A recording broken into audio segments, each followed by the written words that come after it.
So, ito nga po pala ginagawa ko pag wala po si mama.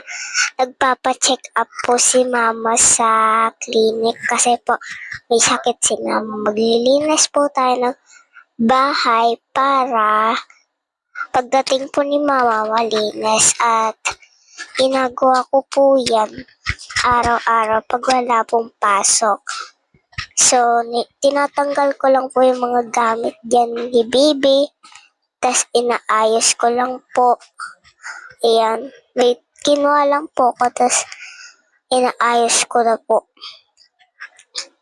Ayan po. Sinalansan ko na po siya. May mga nakadikit po dyan. Kaya hindi ko po maayos. Kaya po natutumba yung iba. So, ayan po. Inaayos ko po. Nahulog po yung cotton buds kasi po natapon ko po. Yan po, inisod ko po kaganina yung electric fan para hindi po sumabit yung buhok ko. Ayan, sinalansan ko na po. And may hinanap po ko dyan. Ayan po. Tinapon ko na din po yung basura para wala na pong kalat sa lapag.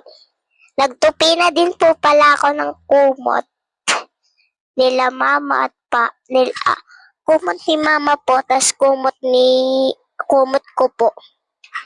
Inayos ko din po higaan ni Bibi para po walang dumi. Kasi po allergy sa alika po. Yan po, maghuhugas na po tayo ng pinggan. Ayan po. Sinabon ko lang po yung mga pinggan, baso, tas yung kutsilyo po kasi may ginayat. Ayan po. Binalawan ko na po as yung kaldero nilagay ko po sa taas. Ayan po, bye-bye. Yun lang.